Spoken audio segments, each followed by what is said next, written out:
The soft glow of candlelight reflected across the windows of one of Manhattan's most elegant restaurants as Evelyn Brooks sat alone at a table prepared for two at 52. She had built one of America's most successful logistics companies, from the ground up, earning the respect of investors, competitors, and business leaders across the country. Yet none of her achievements could fill the silence that surrounded her. Tonight, for the first time in years, she had accepted a blind date after persistent encouragement from her closest friends. She arrived early, dressed with quiet elegance rather than extravagance, hoping this evening might mark the beginning of a new chapter. Beyond boardrooms and business deals, 20 minutes passed, then 30. The waiter politely refilled her glass of water, while discreetly asking whether she wished to order. Evelyn glanced at the entrance each time the door opened, only to realize every newcomer was someone else. Finally, her phone vibrated with a brief message. Her date apologized, claiming an unexpected emergency had come up, and he would not be coming. A few moments later, Evelyn noticed his social media profile had been updated, with photos from a sporting event across town. The excuse had been a lie. He had simply chosen not to show up. Though she maintained her composure, the disappointment settled quietly behind her smile. Around the dining room, a few curious guests whispered to one another, assuming they knew the story. At another table sat Ryan Carter, a 38-year-old, widowed father enjoying dinner with his 10-year-old daughter Emma. Ryan worked as a middle school history teacher in Brooklyn, living a modest life centered on raising his daughter with kindness, honesty, and respect.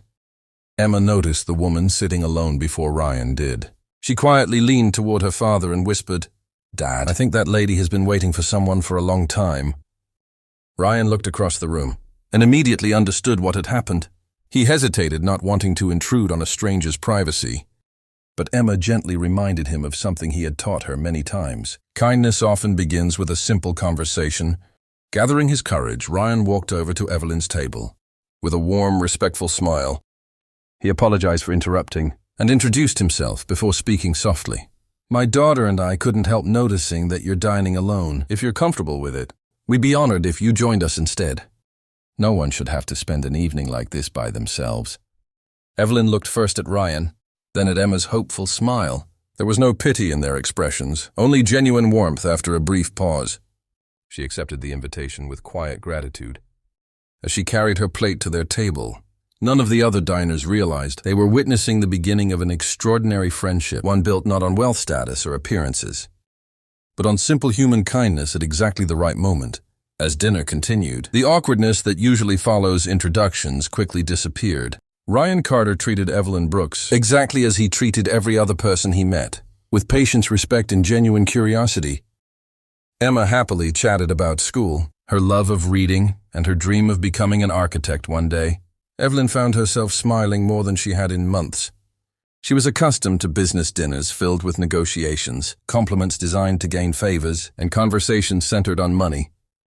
Tonight felt completely different. Ryan never asked what kind of car she drove, where she lived, or how successful she was. Instead, he listened carefully whenever she spoke, making her feel valued simply as a person. As dessert arrived, Ryan noticed that Evelyn occasionally became quiet.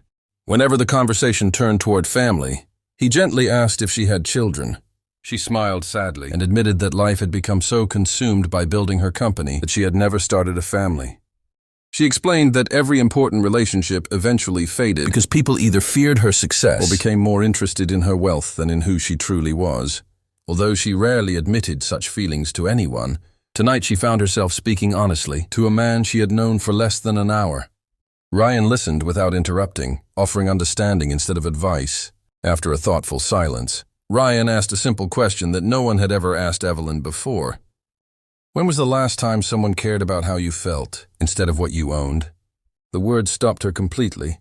She stared at her untouched coffee, searching for an answer that never came. Every relationship she remembered had involved business opportunities, financial expectations, or social status. Even tonight's blind date had likely disappeared, after deciding she wasn't what he expected. Tears quietly formed in her eyes, not because of sadness alone, but because someone had finally looked beyond her title as a CEO. Ryan's question reminded her that genuine compassion could never be measured by success or wealth. Over the following weeks, Evelyn and Ryan stayed in touch, meeting occasionally for coffee, community events, and Emma's school activities. Their friendship grew naturally, built on honesty rather than appearances. Evelyn admired Ryan's devotion as a father, while Ryan respected Evelyn's determination and generosity beyond the corporate world.